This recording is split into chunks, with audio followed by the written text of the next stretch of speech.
수면이 갱년기 증상 중에서 제가 보기에는 한 3위 안에 드는 그런 거라고 생각이 들어요. 저도 수면 때문에 진짜 많이 힘들었었거든요. 수면제를 거의 저도 안 먹어본 게 없고, 저도 한 몇 년 정도 고생을 했었어요. 그래서 평생 이렇게 잠을 못 자면 어떡하나? 막 이런 고민도 많이 했었고, 사실 제가 잠이 진짜 많아가지고 학교 다닐 때 고생을 많이 했거든요. 잠이 부족해서 아침에 잘 못 일어나고, 밤에 저녁 때 공부할 때 맨날 졸고 막 그랬었어요. 그래서 제가 갱년기 때 잠을 못 자는데 정말 너무 충격적이더라고요. 내가 잠이 안 오다니, 이런 날이 오다니 막 이랬는데, 그게 잠이 안 오더라도 정신이 이렇게 말똥말똥하면서 잠이 안 오면 뭔가 다른 뭐 이렇게 건설적인 일을 할 텐데, 그게 아니고 졸린데 머리가 멍하면서 잠은 안 오는 그런 굉장히 이상한 형태의 불면증이거든요. 그래서 수면에 도움이 되는 호르몬제가 어떤 게 있는지도 설명을 물론 드리고, 갱년기 수면 장애가 다른 수면 장애하고는 조금 다른 면이 있어요. 그래서 그런 것도 말씀을 드리고, 그리고 호르몬 치료 외에 다른 어떤 방법이 있는지 그 부분에 대해서도 좀 말씀을 드리도록 하겠습니다. 쟁토과셩. 지금 제가 보여드리는 이거는 폐경 이행기 수면 장애에서 원인이 될 수 있는 것들을 제가 좀 모아봤어요. 일단 여러분들이 지금 궁금해하신 거, 호르몬 변화에 의해서 수면 장애가 발생하는 문제가 있겠죠. 그러니까 멀쩡히 잘 자다가 어느 날 갑자기 생리불순 시작되면서 갑자기 이제 잠이 안 오는 현상이 있을 수 있단 말이에요. 그 다음이 뭐냐면 혈관운동 장애도 수면 장애 원인이 될 수 있거든요. 이거는 뭐 닭이 먼저냐 달걀이 먼저냐 이런 문제이기는 한데, 잠이 안 왔는데 밤에 증상을 느끼는 걸 수도 있고, 반대로 처음에 잠이 안 와서 막 고생 하다가 천심한고 끝에 잠이 딱 들었는데 이 열감이나 땀 때문에 깨는 거예요. 열감이 막 심하면 그것 때문에 깰 수도 있지만, 한번 열감이 올랐다가 다시 체온이 정상으로 돌아올 때 땀이 확 난단 말이에요. 그때 온몸이 싹 다 젖거든요. 그러면 축축하고 기분이 안 좋으니까 그때 또 깨거든요. 그런 열감이나 발한 이런 것 때문에 혈관 운동 장애로 인한 수면 단절, 이거는 보통 수면 단절로 나타나요. 그래서 이 증상 때문에 중간에 깨는데 다시 잠들기가 어려운 그런 현상을 경험하시는 경우가 많거든요. 그래서 혈관 운동 장애가 수면 장애의 원인이 될 수도 있고, 그다음에 악화 요인이 될 수도 있어요. 그리고 잠을 잘 때 원래 사람이 체온이 약간 낮아지거든요.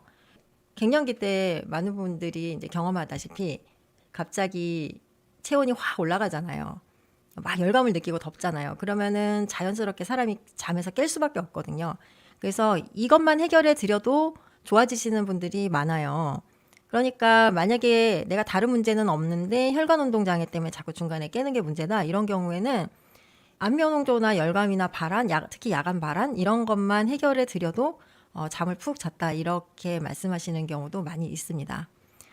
그 다음에 우울 증상에 의한 불안이 또 원인이 되는 경우가 있어요. 그러니까 이것도 또 역시 닭이 먼저냐 달걀이 먼저냐의 문제인데, 기존에 우울증이 약간 있으셨던 분들이 그게 더 악화되는 경우도 있고, 그냥 그전에는 별 문제 없이 살았는데 갑자기 갱년기 때 이제 우울 증상이 나타나면서 그것 때문에 잠이 안 오는 거예요. 그러면은 이것도 마찬가지로 호르몬을 처방했을 때 우울 증상이 좋아지면서 잠을 푹 자게 되는 경우도 있지만, 만약에 그 우울인 상태로 좀 오랫동안 방치됐다, 그러면은 그 우울인 상태로 겪었던 많은 불행한 사건들이 있거든요. 그러니까 그걸로 인해서 계속 밤에 잠이 안 오는 상태에서 그걸 재경험하게 되는 거예요. 재경험. 그러니까 옛날에 슬펐던 일, 화났던 일, 뭐 쪽팔렸던 일, 이런 말 하면 돼요. 부끄러웠던 일, 이런 것들이 생각나면서 잠을 방해하는 거죠. 그러면서 굉장히 고통스러운 생각을 많이 하게 되고, 그래서 잠을 못 자게 되는 경우가 많이 있으세요. 그다음에 노화도 원인이 될 수 있어요. 왜 그러냐면은 이거는 이제 갱년기하고 맞물려 가는 거긴 하지만, 수면이라는 거는 정신을 잃는 게 아니란 말이에요. 내가 기절하는 게 아니잖아요. 수면이라는 것도 뇌의 기능이에요. 그러니까 뇌가 수면 시간에 해야 될 일이 있어요. 뭐 이렇게 육아 같은 걸 만약에 한다고 하면 아기를 돌보는 동안에는 아기가 계속 요구하는 것들이 많고 놀아달라고 하고 하니까 집안일을 못 하잖아요. 그런데 내가 집안일을 해야 되면 어떻게 해요? 아기를 재워야 되죠. 그러니까 뇌 입장에서도 각성 상태에서는 처리해야 될 정보가 너무 많아요.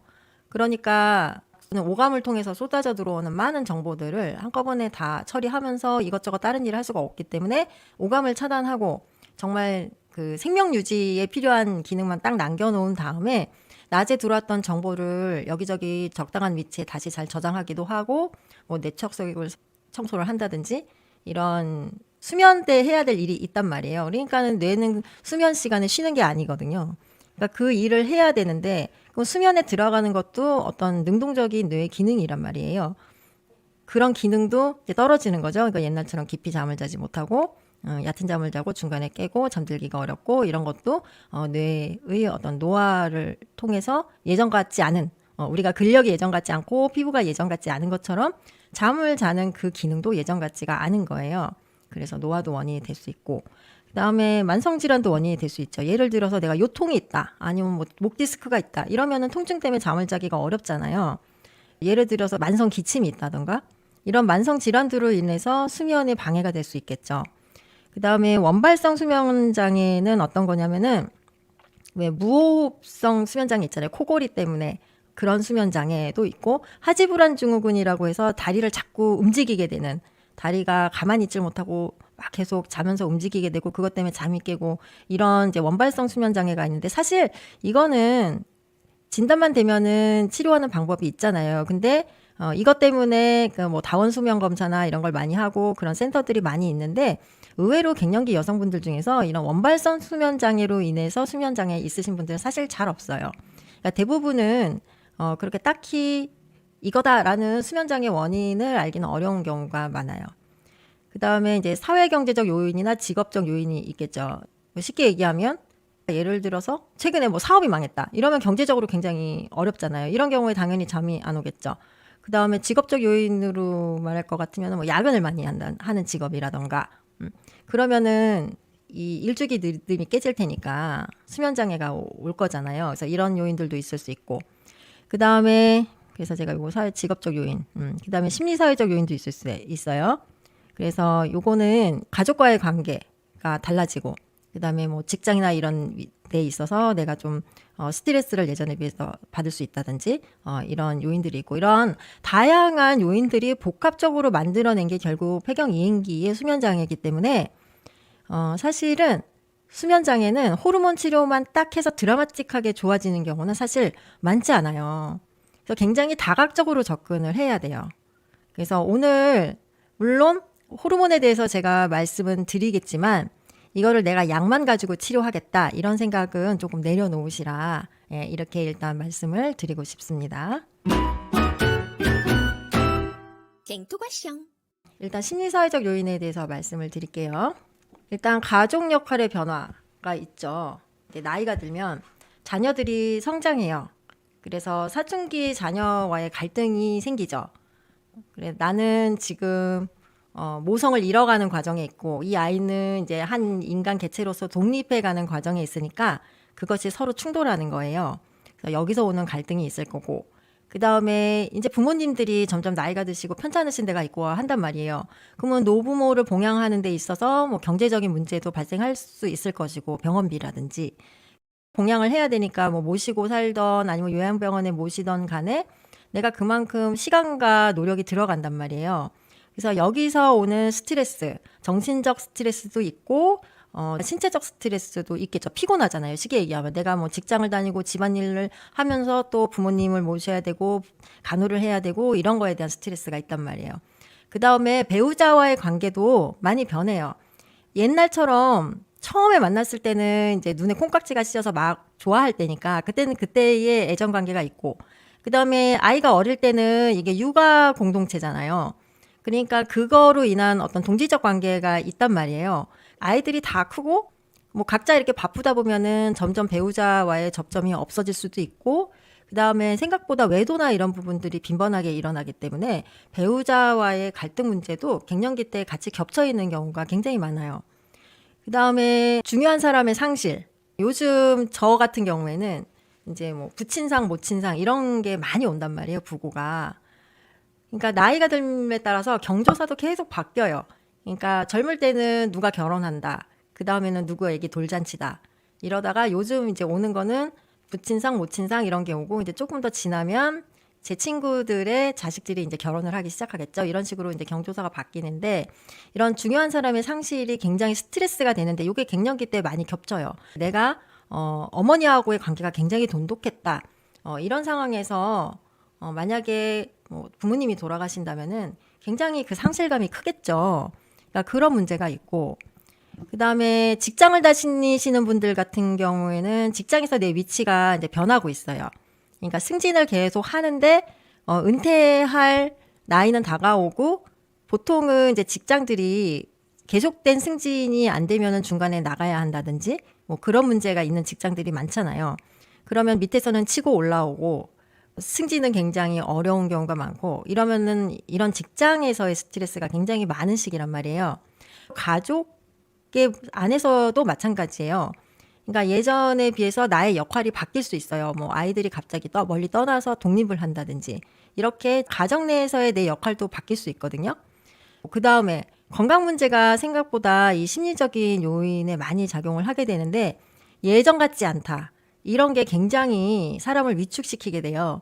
그래서 뭐 거울을 봤을 때 생기는 주름, 뭐 턱살이 늘어진다든지, 뭐 눈가의 주름, 뭐 팔자 주름, 그 다음에 머릿결이 예전 같지 않다. 이런 거는 정말 뭐 가벼운 문제고, 병원에 갔는데 예전엔 건강검진 받았을 때 뭐 다 괜찮다 했었는데 어느 순간부터 어디에 혹이 있다, 뭐가 있다, 혈액검사에 뭐가 있어서 재검을 받아야 된다. 이런 식으로 건강상의 문제가 계속 생긴단 말이에요.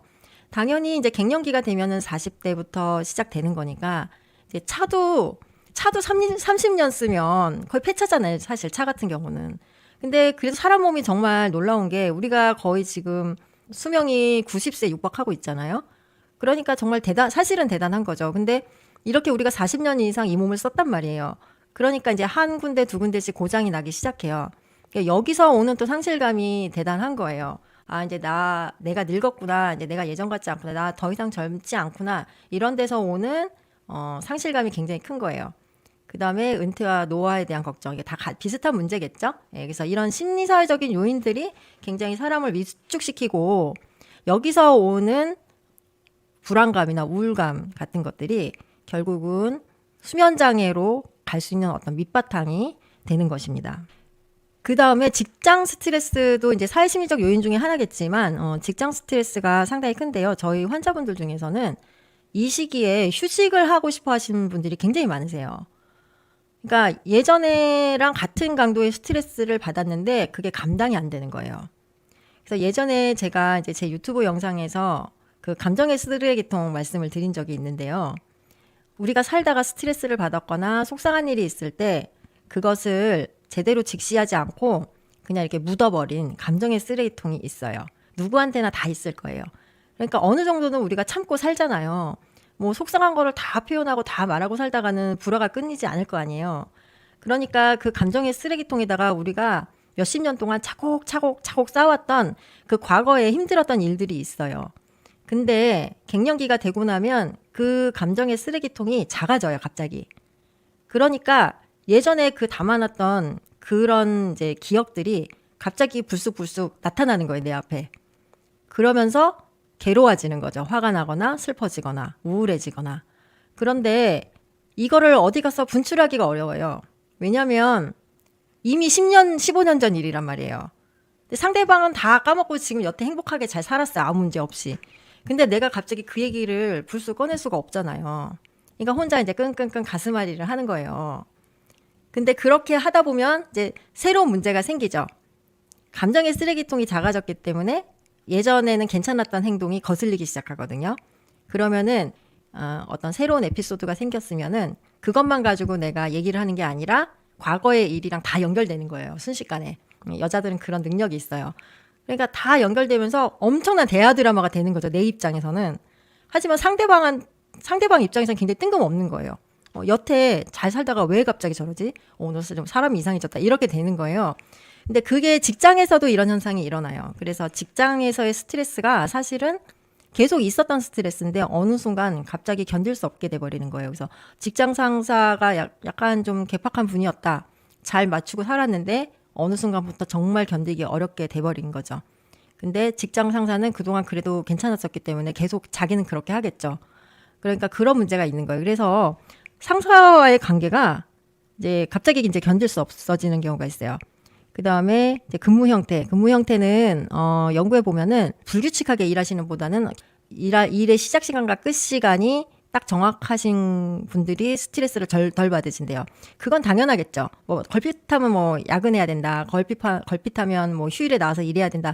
이런 분들은 스트레스를 더 받을 거 아니에요. 그 다음에 이게 일이 쭉 일정하게 있는 게 아니라 뭐 석 달 일하고는 뭐 떠나야 된다. 이러면 또 스트레스 받겠죠. 그러니까 이런 근무 형태도 굉장히 중요하고요. 그다음에 재밌는 건데 직장 내 온도 조절권이 있느냐. 그러니까 그 에어컨 리모컨을 내 손에 쥘 수 있느냐. 이거에 따라서 폐경 증상이 굉장히 많이 차이가 난대요. 그러니까 만약에 내가 열감을 막 느끼는데 그거에 맞춰서 나의 온도 변화에 맞춰서 내가 에어컨을 올렸다 내렸다 할 수 있다면 그것만으로도 상당히 도움이 된다는 거예요. 그 다음에 직무 긴장도. 그러니까 긴장이 많이 되는 직업. 예를 들어서 응급실 간호사다. 이런 분들은 굉장히 직장 내 스트레스가 많겠죠. 그런 분들은 훨씬 더 폐경 이행기 증상을 강하게 느낄 수 있다. 그 다음에 업무 요구도. 그러니까 너무 지나친 걸 많이 요구한다. 예를 들어서 정해진 업무가 없고 막 그때 막 긴박한 업무가 막 생기는 직종이다. 이러면은 그것 때문에 굉장히 직장 스트레스가 클 건데 이 직장 스트레스가 폐경 증상에 영향을 줄 수가 있다는 것이고 반대로 폐경 증상이 직장의 어떤 업무 효율에 영향을 줄 수 있다는 거예요. 갱토과셩. 자, 제가 아까 폐경 이행기의 수면 장애에 많은 원인이 있다고 했잖아요. 그 첫 번째 축이 뭐냐면은 기분장애예요. 정동장애. 그러니까 우울이나 불안 이런 것들이 우울, 그다음에 불안, 그다음에 뭐 어떻게 생각하면 화병, 그죠? 화병. 갑자기 화 안 나던 일에 막 울컥울컥 화가 난다. 예. 우울도 사실 화거든요. 우울은 화를 참아서 생긴 거예요. 어떻게 보면. 그래서 요 부분이 수면장애의 한 가지 굉장히 중요한 축이에요. 근데 이거에 영향을 미치는 거는 가정의 문제, 직장의 문제 이런 것들이 있을 수 있어요. 지금 요 부분이 사실은 다 같은 문제예요. 예를 들어 내가 주식으로 뭐 1,000만 원을 손해봤다. 이런 것들이죠. 이런 내가 살면서 여러 가지 겪는 어려움들. 이런 것들이 다 원인이 될 수 있단 말이에요. 그래서 이 축이 하나 있고 그다음에 호르몬 변화 축이 하나 있어요. 그거에는 노화도 포함돼요. 그래서 요 축이 하나 있어요. 호르몬 변화, 그다음에 노화가 살짝 들어가죠.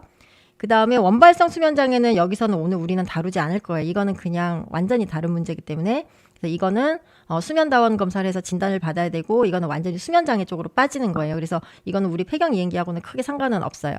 그 다음에 이제 만성질환 노화 쪽인데 이것도 역시 오늘 우리가 다루지는 않을 거예요.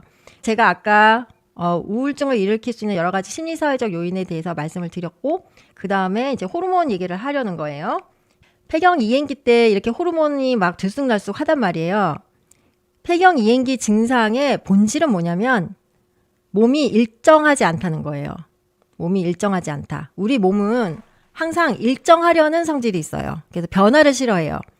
사춘기 때 아이들이 막 변하잖아요. 그러면은 그걸로 인한 여러 가지 충돌이 있죠. 부모 자식 간의 충돌도 있고 사춘기 아이의 내면에서의 어떤 갈등도 있어요. 그러니까 현재 자신과 자기가 미래에 되고 싶은 자신 거기에 어떤 불일치가 있잖아요. 그리고 부모가 생각하는 나 내가 생각하는 나 이런 것들이 다 불일치가 있단 말이에요. 어떨 때는 아기처럼 행동하고 싶고 어떨 때는 어른 취급받고 싶고 이런 이중적인 모습이 있단 말이에요.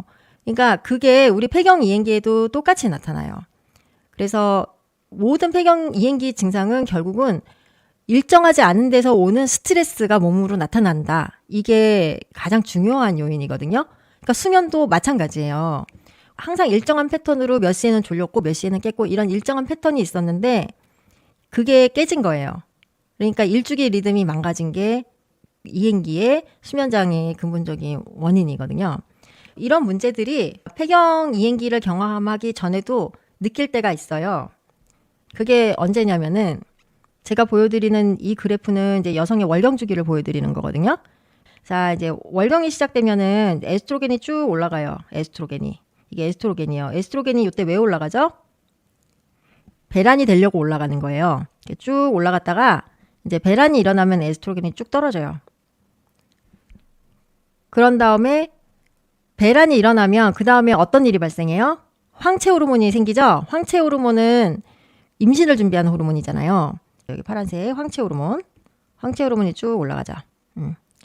그러면은 황체 호르몬 올라갈 때 이제 에스트로겐이 덩달아 올라가거든요. 같이. 이때는 황체 호르몬이랑 같이 임신을 준비하는 거예요. 얘네 둘이. 그러면 여기가 정점을 딱 찍었어요. 그래서 이렇게 올라가다가 임신이 되면 어떤 일이 발생하느냐? 임신이 되면은 아기가 이 호르몬들을 분비하기 시작해요. 그러니까 임신이 되면은 이게 쭉 연결되는 거예요. 임신이 되면 이렇게 쭉 연결돼요. 그럼 어떻게 돼요? 생리를 안 하겠죠? 임신이 안 되면 생리를 하잖아요.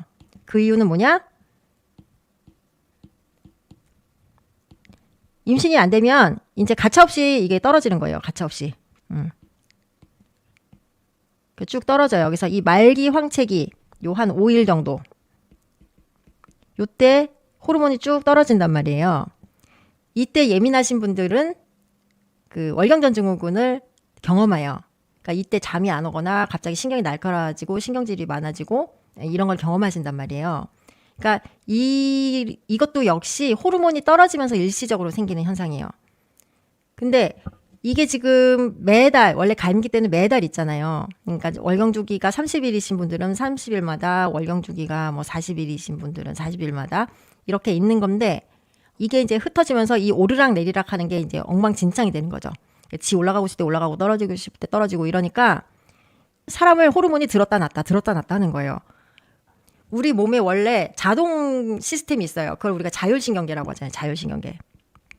자율신경계는 뭐냐면은 그냥 AI 같은 거예요. 우리 몸에 있는 AI. 그러니까 눈 깜빡깜빡하는 거, 뭐 침 나오는 거, 그 다음에 뭐 호흡하는 거, 그 소변 보는 거, 대변 보는 거, 소화하는 거, 심장 뛰는 거 이런 거 있죠.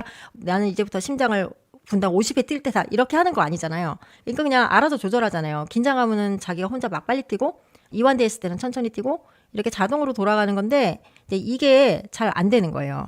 왜냐면 호르몬이나 이런 것들이 일정치 않아지기 때문에. 그러니까 가슴도 두근거리고 체온 조절도 안 되고 그리고 어떤 분들은 침 분비가 잘 안 돼서 입이 엄청 건조해진단 말이에요. 그래서 뭐 구강장열 증후군 이런 것들을 진단받으시기도 하고 어떤 분들은 변비가 생기기도 하고 그래서 배변 습관이 바뀌시는 분들도 많아요. 그러니까 그런 식으로 이제 혼란이 오는 건데 이게 어떤 분들은 가임기 때도 이렇게 PMS라는 형태로 잠깐씩 경험하실 때가 있어요. 산후 우울증도 같은 원리예요. 임신 중에 호르몬이 이렇게 굉장히 많이 올라간단 말이에요. 그래서 엄청나게 많은 호르몬이 이렇게 에스트로겐, 프로게스테론 올라갔다가 아기를 낳자마자 뚝 떨어져요. 이렇게 떨어지는데 만약에 내가 수유를 한다. 뭐 초유를 내가 3개월 먹였다. 그러면은 모유 수유를 하는 동안에 이 프롤락틴이라는 호르몬이 나오거든요. 그러면 이 프롤락틴이 에스트로겐을 낮춘단 말이에요. 이 프롤락틴이라는 그 유주 분비 호르몬인데 수유를 도와주는 호르몬인데 이게 나오면 에스트로겐, 프로게스테론 분비를 억제해요. 그래서 호르몬이 굉장히 많이 낮아지거든요. 그래서 이런 거를 우리가 산후 우울증의 원인일 거라고 추측하고 있어요. 프롤락틴이 에스트로겐, 프로게스테론을 낮추는 건 왜 그래요? 이게 이제 자연 피임을 하는 거죠. 모유 수유를 하는 동안은 이세를 갖지 말라는 거예요. 그래야 이 아이를 충분히 키워놓고 그 다음 아이로 넘어가야 아이들이 생존력이 높아지기 때문에 그렇게끔 우리가 진화가 되어 온 거죠. 그러니까 이때도 잠깐 우울증을 경험한단 말이에요. 그러니까 그러하고 마찬가지로 이제 폐경 이행기 때도 그런 비슷한 경험을 하는 거예요. 이 폐경 이행기 호르몬 변화에 대해서 지금 보시면은 이제 40대 중반부터 슬슬 시작되잖아요. 49세에서 51세 요 사이에 폐경이 되거든요. 그래서 지금 51세 폐경이 됐다고 치면 이제 요 FSH가 뭐라고 그랬어요? 뇌하수체에서 난소를 자극하는 호르몬이라고 그랬죠? 그러니까 이 FSH가 이렇게 쭉 올라가면서 얘는 뭐예요? 난소한테 계속 소리를 지르는 거예요. 원래는 예전에 분비가 잘 될 때는 뭐 5나 6, 뭐 7, 8 이렇게만 분비해도 난소가 말을 잘 들었단 말이에요. 근데 이제 난소가 기운이 없어서 이제 귀가 어두워졌어요. 이제 잘 못 들어요. 그러니까 이제 소리를 지르는 거죠. 난소야, 난소야 하면서 계속 소리를 지른단 말이에요. 그러니까 얘가 지금 뇌하수체에서 이렇게 높은 신호를 보내면 그 조화가 다 깨질 거 아니에요. 그러니까 이 시기에 살도 찌고 체온 조절도 안 되고 잠도 안 오고 이런 엄청난 혼란이 발생하는 거예요. 박미경님 호르몬제를 복용하는데 왜 잠이 안 오느냐? 그거는 오늘 영상을 다 들으시면은 조금 아실 수가 있어요. 그러면 여성 호르몬이 왜 이런 많은 증상을 일으키느냐? 우리가 생각하기에는 그냥 여성 호르몬은 유방이나 자궁, 난소에만 작용하는 거라고 생각을 하잖아요. 근데 사실 여성 호르몬은 뇌신경 조절 물질이에요. 그래서 이 그림을 보시면 그 뇌에 여러 가지 그 기능을 이제 매핑을 한 논문이 있는데 거기에 나온 그림이거든요. 그래서 보시면은 요 빨간 세모가 에스트로겐 수용체가 가서 작동하는 곳이에요.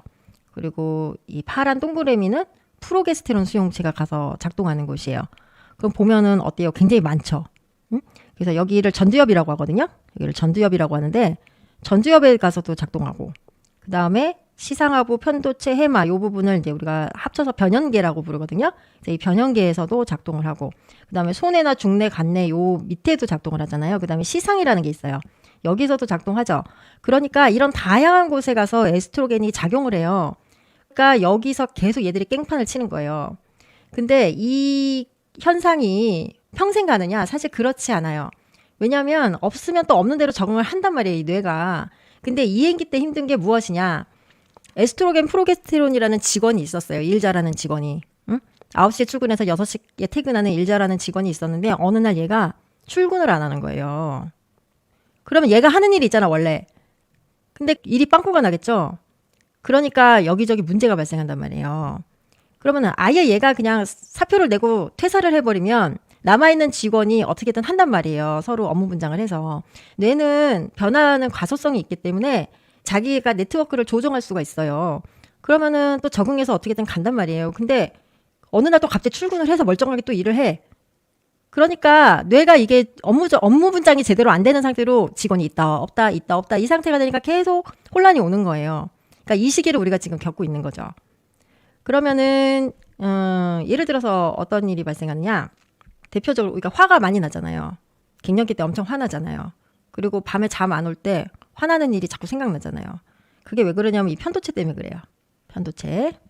이 편도체는 뭐냐면요. 일단 이게 변연계라는 거는 뭐냐면 그 외부에서 이제 우리 오감이 있으면 오감의 신호들이 들어오죠. 그러면 이게 처음에 얘네들한테 와요. 얘네들은 우리의 생존과 관련된 일을 하는 애들이거든요. 그러면은 신호가 들어오면은 판단을 해요. 여기서 일단 호랑이가 나타났다. 호랑이라는 스트레스가 나타났어. 그러면은 지금은 도망가야 된다. 아니면 지금은 싸워야 된다. 이런 거를 판단하는 곳이에요. 여기가. 그래서 그거를 정보를 취합해서 이 대뇌 피질에 전달을 해요. 여기서. 근데 시상을 통해서 전달하거든요. 그래서 변연계에서 모든 정보가 들어오면 뭐 시각 정보, 청각 정보, 후각 정보 이런 이제 오감을 통해서 정보가 들어오면 얘네들이 한번 이렇게 정리를 해가지고 그거를 시상이라는 곳에다가 보고를 해요. 그러니까 변연계는 이제 행동대원인 거고 시상은 이제 뭐 한 중간에 과장쯤 돼요. 그럼 시상에서 보고 필요한 건 대뇌 피질로 정보를 올려보내. 그리고 필요 없는 건 자기가 그냥 갖고 있어요.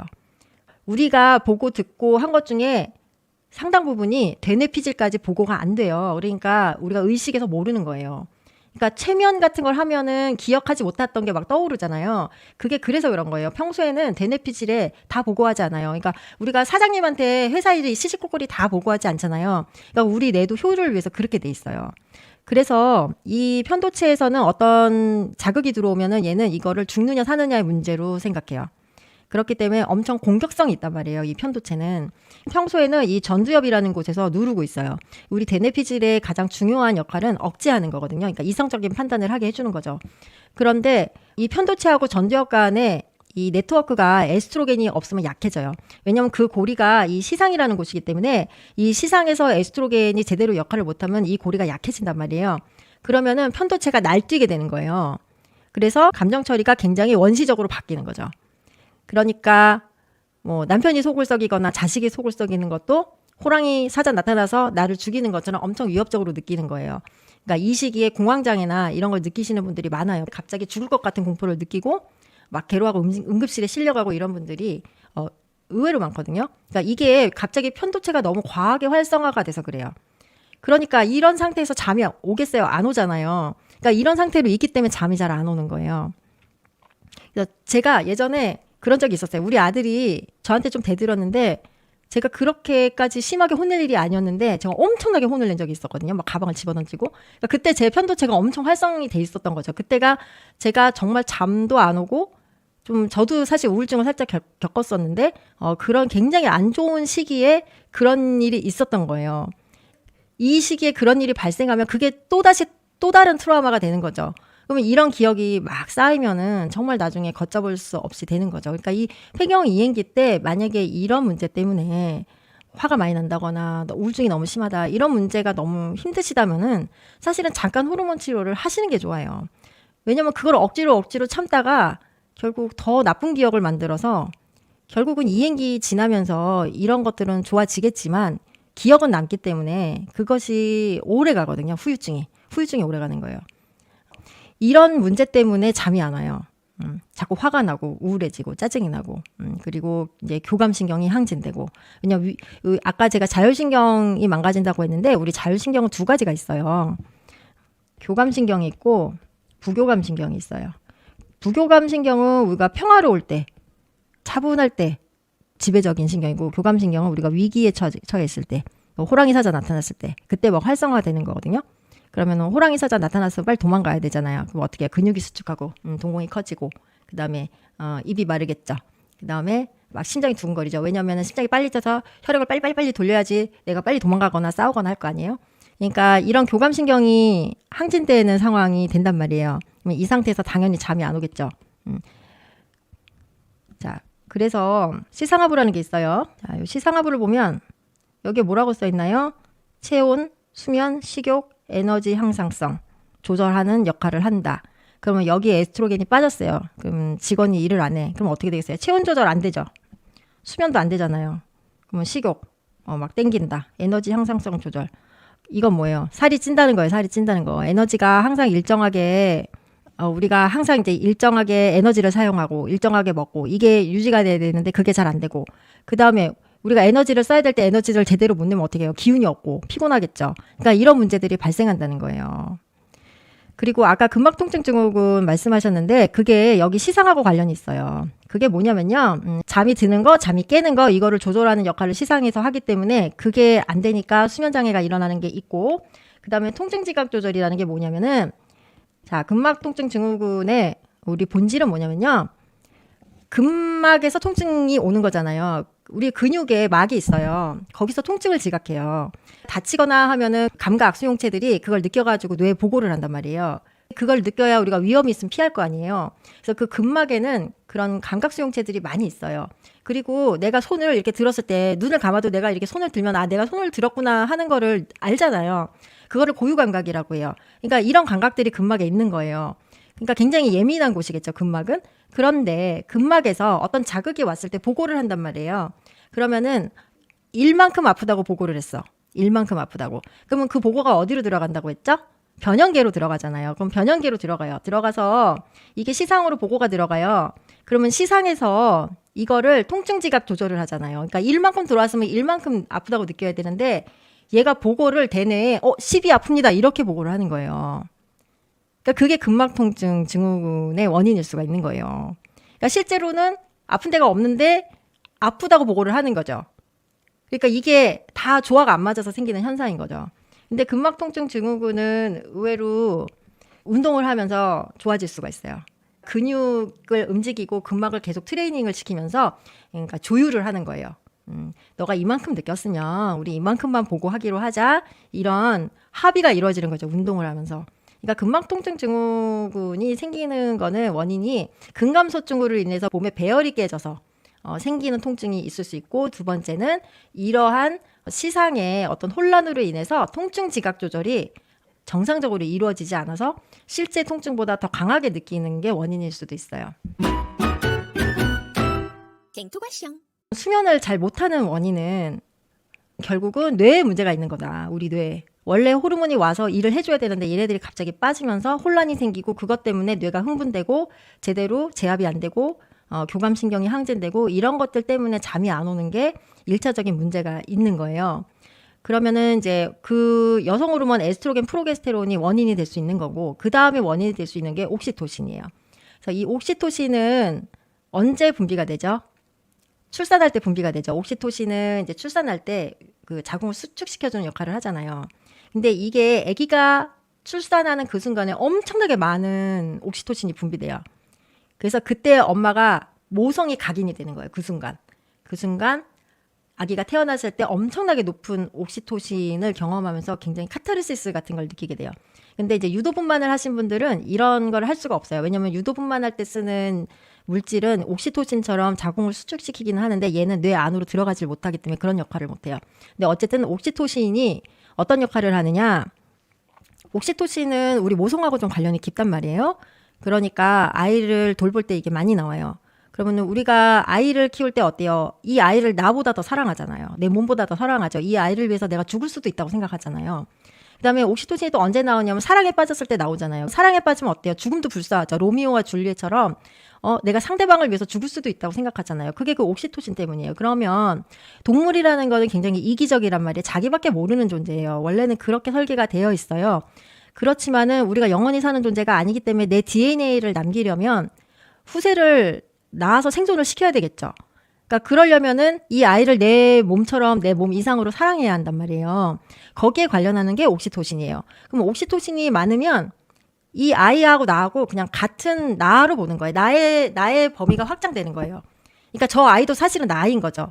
그러니까 엄마들이 아이들하고 갈등이 어떤 거예요. 아이들한테 막 욕심을 부리고 너 이거 해라 저거 해라 하고 너 훌륭한 사람 되라 그러고 아이가 성적을 못 받으면 막 속상하고 이런 게 왜 그래요? 그게 나기 때문에 그런 거예요. 나. 아이의 실패가 그냥 결국 나의 실패이기 때문에 속상한 거예요. 그러니까 옥시토신은 그런 역할을 해요. 그러면 그게 뭐 가족이나 직장 동료한테도 다 어느 정도 해당이 되는 문제예요. 그러면 예전에는 가족이나 직장 동료나 자식이 나한테 좀 뭘 함부로 한다든지 날 좀 무시를 해도 예전에 화가 별로 안 났어요. 왜냐면 옥시토신이 많으니까 그냥 나라고 생각한단 말이에요. 내가 나한테 그런 건데 뭐 어때요? 그러니까 별로 화가 안 났어요. 근데 이제 옥시토신은 어디서 나오냐면은 시상하부에서 나오는데 이게 처음에 딱 만들어질 때 필요한 게 에스트로겐이에요. 그러니까 에스트로겐이 떨어지면은 옥시토신이 이게 덩달아 같이 떨어져요. 그런데 옥시토신이 없으면 어떻게 돼요? 이제 나의 범위가 줄어드는 거예요. 근데 그게 나쁘냐? 자아 경계의 축소. 그럼 이게 나쁜 거냐? 나쁜 게 아니죠. 응? 원래 이게 정상인 거죠. 남자들은 평생 이 상태예요. 그러니까 이런 거 혹시 경험해 보셨나요?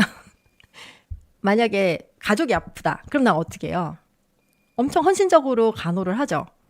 근데 내가 아팠을 때 누가 나를 그렇게 헌신적으로 간호해 준 사람이 있었어요? 우리 부모님 빼고? 뭐 남편이 막 그렇게 헌신적으로 해주는 경우, 그런 남편은 정말 훌륭하신 분입니다. 대부분은 글쎄 저만 그런가? 아, 나 아프다 그러면 갑자기 자기도 막 아프대. 막 나도 여기가 요즘 아파 이러면서 막 그러거든요. 그러니까 그게 나쁜 게 아니고 그게 원래 동물의 본 모습이에요. 사실은 자기가 제일 중요하고 자기밖에 모르는 게 원래의 그 모습이란 말이에요. 태초의 모습. 근데 우리는 잠깐 이게 눈에 콩깍지가 씌어져 있었던 거예요. 왜 그래요? 이세를 키워야 되니까 그것 때문에 잠깐 그랬던 거예요. 근데 지금 완경이 다 됐으면 이세를 키울 일이 없잖아요. 이제는. 그럼 어떻게 해요? 이제는 나만 생각하면 된단 말이에요. 그러니까 나만 생각하라고 그렇게 하늘의 섭리가 그렇게 된 거예요. 그러니까 외부의 자극에 민감해진다. 왜 그래요? 나 어떻게 할까봐. 그죠? 이제 손해보기 싫어지는 거예요, 내가. 그 다음에 나를 보호하게 되고 외부랑 배타적으로 바뀐단 말이에요. 그런데 우리 주변 사람들은 어때요? 옛날에 내 모습밖에 모르니까 내가 바뀐 거에 대해서 싫어하겠죠? 그러니까 자꾸 불화가 생기는 거예요. 그래서 내가 어떤 일에 대해서 분노를 느꼈다. 그러면은 그 분노는 정당해요? 정당하지 않아요? 정당해요. 정당한 분노예요. 단지 상대방이 익숙치 않은 거예요.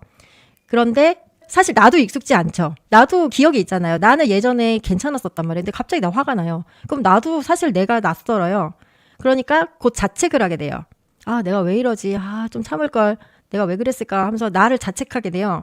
그러면 자책. 그러다가 또 일이 생기면 분노. 아, 왜 그랬지? 자책. 분노 자책 사이클에서 벗어나질 못한단 말이에요. 그게 언제까지 그러느냐? 밤에 누워서 잘 때까지 그래요. 그럼 누우면은 낮에 있었던 일이 막 생각나요. 그러면서 잠이 안 오는 거예요. 분노 자책 왔다 갔다 하면서 이게 잠이 오겠어요, 안 오겠어요. 그러니까 이 옥시토신이 감소하는 것도 수면장애 원인이 되는 거예요. 그렇게 되면 어떻게 돼요? 나밖에 없다. 나 혼자다. 이런 생각이 들고 그동안 괜찮았던 사회관계가 다 망가지겠죠. 남편하고 사이가 나빠질 수도 있고 자식과의 사이도 그렇고 직장 동료하고도 계속 불화가 생기고 그걸로 인해서 사회적 고립감이 생기고 그거로 인해서 갱년기증 더 나빠지고 그러면서 다시 또 분노자책 사이클로 가게 되고 이게 계속 악순환이 되는 것입니다. 그래서 원인은 폐경 이행기 때 에스트로겐 감소로 시작되는데 이렇게 되면은 계속 만성 스트레스로 인해서 코티졸 증가가 나타나게 되고 그러면 다시 옥시토신은 떨어져요. 그래서 이것도 굉장히 중요한 요소다. 그러면은 이 옥시토신이 나오게 하는 방법이 몇 가지 있어요. 어떤 게 있느냐? 육아를 다시 하면 옥시토신이 나와요. 손자를 돌본다든지 그러면 옥시토신이 다시 나와요. 자꾸 귀여운 존재를 이렇게 피부 대 피부 접촉을 하면서 키운다. 그러면은 옥시토신이 나와요. 할머니들이 손자 손녀를 보면서 막 행복감을 느끼는 게 그런 거예요. 그 다음에 반려견을 키우는 것도 비슷한 효과가 있어요. 그런데 나는 손자 손녀도 없다. 반려견 키울 형편이 못 된다. 그러면 어떻게 해야 돼요? 내가 나를 돌보면 돼요. 내가 나를. 그러니까 우리는 그동안 남을 돌보면서 살았어요. 자식을 돌보면서, 시부모를 돌보면서, 남편을 돌보고, 뭐 직장에서도 굳은 일을 내가 맡아서 하고 이런 식으로 남을 돌보면서 살았단 말이에요. 근데 이제 그 시기가 끝난 거예요. 끝났어요. 이제 그 시기는 다시 돌아오지 않아요. 다시 돌아갈 필요도 없어요. 그러니까 이제는 내가 나를 돌봐야 되는 거예요. 그래서 잠을 자려면 일단 자책에서 벗어나야 돼요. 자책에서. 자, 어떤 일이 발생해서 내가 화가 났다. 내가 화가 난 거는 그 사람 잘못도 아니고 내 잘못도 아니죠. 그냥 화가 난 거예요. 어떤 화가 나는 일이 있었어요. 그러면 먼저 화를 수용한다. 아, 내가 화가 났구나. 아, 내가 화가 났구나. 수용한다. 그 다음에 그럴 수 있다. 이거는 우리 갱년기 여성들이 다 보편적으로 겪는 누구에게나 겪는 일이다. 라고 생각을 하셔야 돼요. 아, 나 또 화냈네. 나 왜 이러지? 나 도대체 요즘 왜 이러지? 이러면 안 되는 거예요. 그것도 화란 말이에요. 화로 인해서 또 다른 화를 내는 거예요. 그러면서 내 몸은 점점 망가져요. 그래서 일단은 변한 내 모습을 수용을 하셔야 되고 정말 힘들 때 내 이름을 좀 불러줘야 돼. 스스로. 홍주야 힘들지 하고 어떤 제스처를 하나 개발해요. 가슴을 토닥토닥 해준다든지 내 화가 났을 때 내가 어릴 때 내 아이들을 돌봤던 것처럼 이렇게 가슴을 토닥토닥 한다든지 나를 이렇게 살포시 안아준다든지 머리를 쓰다듬어 준다든지 아니면은 뺨을 요렇게 감싸준다든지 이런 식으로 내가 나를 감싸주고 돌봐주는 걸 하면 옥시토신이 올라갑니다. 그래서 정말 힘들고 괴로울 때 그렇게 한번 해보세요. 이렇게 저 같은 경우는 가슴을 이렇게 아이를 재우듯이 이렇게 가슴을 토닥토닥 하거든요. 홍주야 괜찮아. 그럴 수 있어. 이거는 누구에게나 발생하는 일이야. 참 힘들었지. 그래 하지만 다 지나갈 거야. 우리 힘내자. 이렇게 함으로 인해서 그럴 때 우셔도 돼요. 우셔도 되고 마치 아주 나를 돌봐주는 친구가 있는 것처럼 그렇게 스스로를 돌봐야 됩니다. 네, 그렇게 해서 옥시토신을 만들면 되고요. 자, 그 다음에 마지막으로 노화에 대한 거를 말씀을 드릴 거예요. 공주님, 제가 갱년기로 거의 한 7년을 고생했어요. 아, 정말 도두 닦았답니다. 자, 이제 멜라토닌에 대해서 말씀을 드릴게요. 멜라토닌이 합성되는데도 에스트로겐이 필요해요. 그래서 처음에 잠이 많이 안 올 때 멜라토닌을 이제 우리 에스트로겐이랑 같이 복용하시는 게 좀 도움이 되실 수가 있어요. 근데 요거는 오래 쓰실 필요는 없어요. 왜냐하면 에스트로겐이 들어가면서 멜라토닌은 나오기 때문에 이거는 나중에 중지하실 수 있거든요. 그래서 멜라토닌은 우리 몸의 어떤 그 생체 리듬, 일주기 리듬을 만드는 데 중요한 호르몬이에요. 그래서 낮에 이제 햇빛을 통해서 망막으로 이렇게 망막을 통해서 자극이 들어가거든요. 그러면은 그 자극이 여기가 시교차상핵이라는 뇌의 어떤 부분인데 여기에 자극이 가요. 그래서 우리가 낮에 일정 수준 이상의 햇빛을 받으면은 이제 밤에 이제 송가체라는 곳에서 멜라토닌이 분비가 되게 되는데 송가체가 이쪽에 있거든요. 되게 가깝잖아요. 근데 이게 바로 가지를 않아요. 굉장히 우리 몸이 신기한 게 여기서 송가체로 가는 길이 상당히 멀어요. 그래서 여기서 쭉 이 밑으로 쭉 내려가요. 여기가 목 부분이거든요.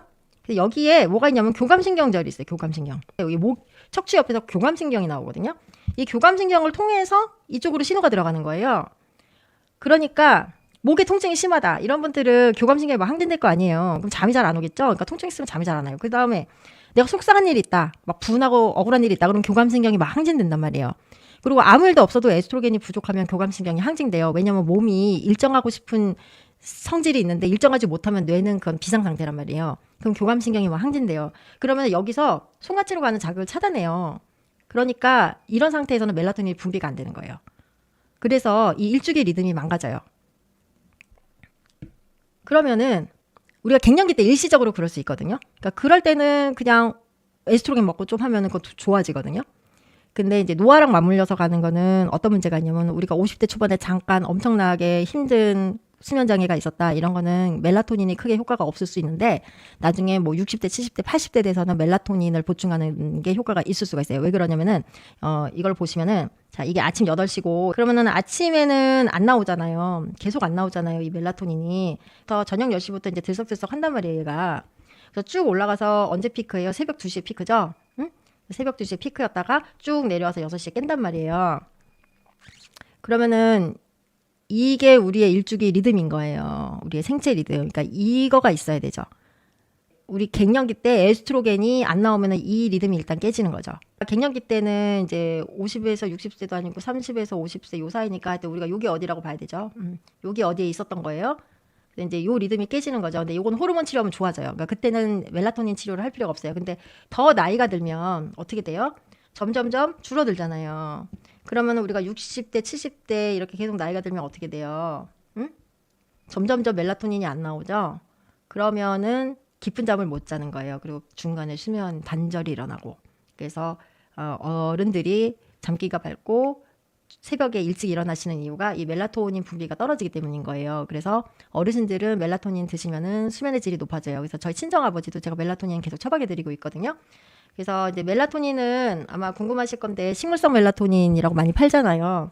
멜라토닌은 진짜 놀라운 게 식물에 있는 멜라토닌과 사람의 인체에 있는 멜라토닌이 똑같아요, 완전히. 그러니까 그걸 드셔도 돼요. 드셔도 되는데 건강보조식품으로 나오는 거는 이제 용량이 일정하지 않은 부분이 있을 수 있고, 그러니까 용량을 잘 보고 드셔야 되고, 처방하는 멜라토닌하고는 어떤 차이가 있느냐? 처방하는 멜라토닌은 서방정이에요. 서방정은 뭐냐면 서서히 방출된다는 거예요. 그러니까 내가 10시에 먹었다? 그러면은 얘가 서서히 방출되잖아요. 그러니까 이 일주기 리듬을 흉내낼 수 있는 거예요. 우리가 처방하는 멜라토닌을 먹을 때는 깨어나는 시간을 기준으로 8시간 전에 먹어야 돼요. 왜냐면 서서히 나오기 때문에. 그리고 내가 에스트로겐을 먹는데도 중간에 자꾸 수면 단절이 있다. 그러면 요 서방정 멜라토닌을 드시는 게 좋겠죠. 그리고 멜라토닌을 드시게 되면 체온이 조금 떨어져요. 그러니까 밤에 열감 때문에 자꾸 깬다 이러신 분들은 처음에 여성 호르몬 치료해서 금방 열이 안 떨어져서 힘들면은 이걸 같이 드시는 것도 효과가 괜찮을 수 있어요. 그리고 몸에 큰 해가 없어요. 일단 멜라토닌은. 그래서 멜라토닌도 보조적으로 여성 호르몬 외에 보조적으로 사용할 수 있는 그런 방법 중에 하나입니다. 그래서 우리가 수면을 위해서 보조적으로 할 수 있는 게 아까 뭐 있었어요? 근막통증 증후가 있을 때 운동. 운동 수면에 도움이 되죠. 그 다음에 요 멜라토닌. 그 다음에 뭐죠? 그 다음에 명상. 그 다음에 자기 돌봄. 이런 것들이 수면에 도움이 돼요. 이것들은 제가 아까 다 말씀드린 내용인데요. 에스트로겐 변동이 편도체 과활성을 유도하고 시상하부의 체온 유지를 장애시키기 때문에 더웠다 추웠다 하면서 열감 때문에 깨고, 그 다음에 식이요차상에게 멜라토닌 분비를 저하시키니까 중간중간에 수면 단절이 일어나고, 그 다음에 프로게스테론. 다 지금까지 에스트로겐 얘기만 했는데 이제 프로게스테론이 감소를 하게 되면은, 프로게스테론은 우리 그 몸에 들어와서 뇌에서 약간 신경 안정제 같은 역할을 할 수가 있어요. 그것들이 이제 가바라는 곳에 가서 수용체에 가서 작동을 하게 되는데, 얘는 우리 몸을 다운시키는, 진정시키는 역할을 해요. 이게 없으니까 진정이 안 되는 거죠. 뇌 대뇌 피질의 역할이 뭐라고 했어요? 억제하는 거라고 그랬잖아요. 누르는 거, 본성을 누르는 거. 변형계는 얘 본능만 있는 아이들이고, 이거를 누르는 게 대뇌 피질이란 말이에요. 그런 것들이 잘 안 되기 때문에 우리 원초적인 감정들이 다 일어나고 그런 것 때문에 힘든 거잖아요. 이 프로게스테론이 그런 것들을 도와드릴 수가 있는 거예요. 자, 보시면은 에스트로겐, 프로게스테론은 이제 신경활선 대사산물로 바뀌게 되는데, 그게 프레그나놀론, 알로프레그나놀론 이런 것들이 역할을 하게 돼요. 이건 프로게스테론에서 대사돼서 나오는 물질들이에요. 그래서 요 알로프레그나놀론 요거는 미국에서는 주사제로 나온 것도 있다고요. 우리나라에는 아직 없습니다. 그다음에 멜라토닌은 이제 복용하시는 거. 가 있으니까 건강보조식품으로 나온 거 사용하셔도 되고, 아니면은 이제 의사 선생님한테 처방을 받으셔도 돼요. 그 다음에 이제 옥시토신은 이거는 에스트로겐을 보충하시면은 이건 올라가요. 그것도 있고, 아까 제가 말씀드린 것처럼 이제 돌봄, 타인을 돌보거나 어디 가서 봉사활동을 하시는 것도 좋을 것 같고, 그 다음에 나 자신을 돌보는 거 아까 말씀드린 것처럼 나를 항상 아껴주고 사랑해주자. 예. 그러면 옥시토신이 나옵니다. 자, 오늘 이제 요게 마지막 슬라이드예요. 조성란님, 트립토판은 이제 멜라토닌의 전구 물질이죠. 그거를 드시는 거가 도움이 되실 수는 있겠지만, 멜라토닌 자체가, 만약에 분비가 잘 안 되시는 상황에서는 전구 물질을 드시는 게 크게 도움이 안 되실 수도 있어요. 근데 만약에 트립토판을 먹어서 좋다 그러면 드시는 거는 괜찮아요. 어차피 아미노산이기 때문에 뭐 그거를 드시는 게 크게 몸에 해되지는 않으실 것 같아요. 트립토판을 드시면서 에스트로겐을 같이 쓰시면은 뭐 더 도움이 될 수는 있겠죠. 왜냐면 에스트로겐이 멜라토닌 분비에 중요한 역할을 하니까 예, 그렇게 하시면 될 것 같습니다. 그래서 자 국내 시판 중인 제품 목록들을 보면 여기 에스트로겐 다 들어있잖아요. 그러니까 사실은 우리가 에스트로겐이 들어있는 모든 호르몬들이 다 거의 비슷한 역할을 한다고 보시면 돼요. 그러니까 특별히 어떤 호르몬이 딱 더 효과가 있다 이런 거는 사실은 없어요. 근데 그런 거는 있죠. 미분화 프로게스테론, 유트로게스탄 아시죠? 유트로게스탄. 이 유트로게스탄은 유일하게 합성 프로게스틴이 아닌 호르몬이잖아요. 얘는 우리 몸의 천연 프로게스테론이죠. 이 유트로게스탄을 사용하면 잠이 더 잘 올 수 있겠죠. 이 프로게스테론의 신경활성 대사 산물 이게 만들어질 수 있단 말이에요. 유트로게스탄을 먹었을 때. 그래서 실제로 유트로게스탄을 드시고 졸리시다는 분들이 많이 있어요. 그러니까 만약에 너무 힘들다 그럴 때는 이제 에스트로겐과 함께 유트로게스탄을 같이 드시는 방법으로 하시면 돼요. 그래서 제가 많이 쓰는 조합은 이제 프레다정이 그 에스트라디올 수화물이니까 이거 1ml 또는 2ml에다가 유트로게스탄을 쓰는데 유트로게스탄이 한 알이 100mg인데 100에서 200mg까지 쓸 수 있어요. 그래서 더하기 이제 멜라토닌 추가로 할 수가 있다. 예. 이것만 가지고 잠이 잘 오는 분은 굉장히 운이 좋으신 거고요. 이 약만 딱 먹었을 때 잠이 잘 오시는 분들은 우울불안이나 이런 게 하나도 없고 과거에 힘들었던 기억이 없고 굉장히 정신건강이 좋은 분이세요. 근데 만약에 살면서 그동안 많은 어려움이 있었고 가정부라도 뭐 심했고 아니면은 뭐 남편의 외도를 경험했다거나 아니면은 뭐 시댁과의 불화로 인해서 오랫동안 고통받은 적이 있다거나 아니면 맞벌이 부부를 하면서 여러 가지 힘든 경험을 많이 했다거나 우리 맞벌이 하는 엄마들 그런 거 되게 많잖아요. 뭐 아이한테 중요한 무슨 학교를 가야 되는 날인데 못 가고 일을 했다든지 이런 거 사실 한으로 남아있는 경우가 많잖아요. 뭐 졸업식을 못 갔다든지 그때는 그냥 속상하고 끝나는데 지금에 왔을 때 굉장히 한이 되고 슬프고 막 억울하고 이런 감정으로 나타날 수 있는 거거든요. 그러니까 그런 기억들이 자꾸 갑자기 떠오른단 말이에요. 왜냐하면 감정의 쓰레기통이 작아졌기 때문에. 그러니까 이런 것들을 우리가 해결해야 돼요. 직시해야 되고 하나씩 화해를 해서 떠나보내야 돼요. 그래서 30대의 나, 40대의 나, 20대의 나를 만날 때마다 힘들었지 다독여주고 그래 우리 앞으로 잘해보자 하고 떠나보내는 그 과정이 필요해요. 그거는 1년이 걸릴 수도 있고 2년이 걸릴 수도 있고 5년이 걸릴 수도 있습니다. 기도나 명상 이런 것들이 필요할 수 있고요. 좋은 책을 읽고 여러 가지 뭐 좋은 강의를 듣고 이런 것도 필요할 수 있어요. 저의 방법은 뭐냐면요. 저는 명상을 좀 많이 했어요. 그것 때문에 안 좋게 올라오는 과거의 생각들을 해결하기 위해서 명상을 했는데 이제 긍정적으로 생각을 바꾸고 하는 것도 물론 중요하지만 내 마음을 일단 알아차리는 게 첫 번째거든요. 내가 지금 무슨 생각을 하고 있는가.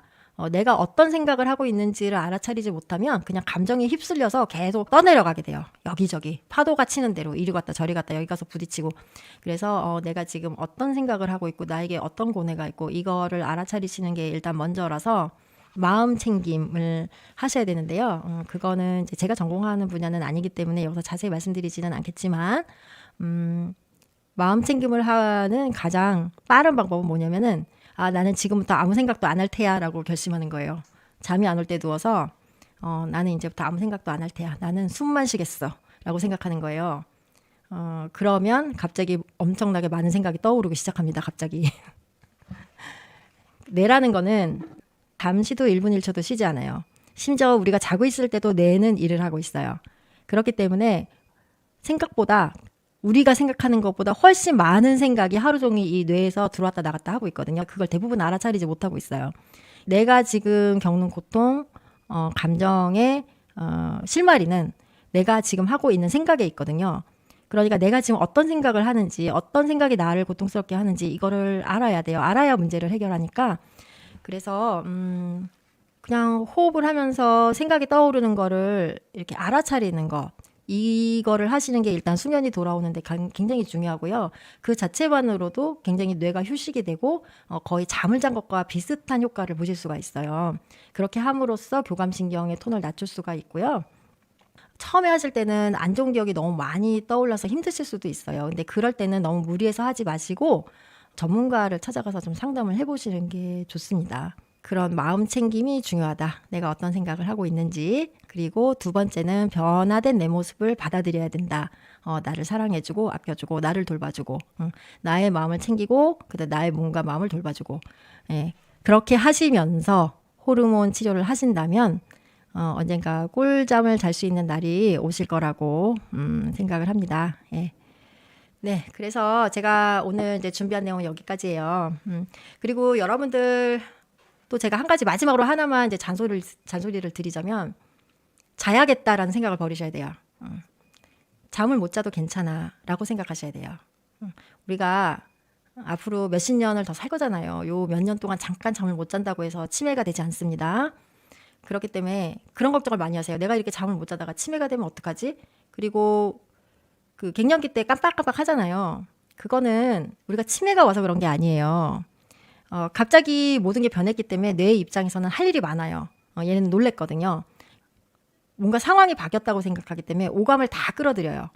완전히 오감을 끌어올려서 아주 작은 자극도 얘는 다 정보 처리를 하고 있단 말이에요. 그거를 우리 대뇌가 모를 뿐이에요. 왜냐하면 아까 말씀드린 대로 시상에서 다 보고를 하지 않고 있기 때문에 우리 무의식 세계에서는 엄청나게 많은 정보를 지금 처리하고 있어요.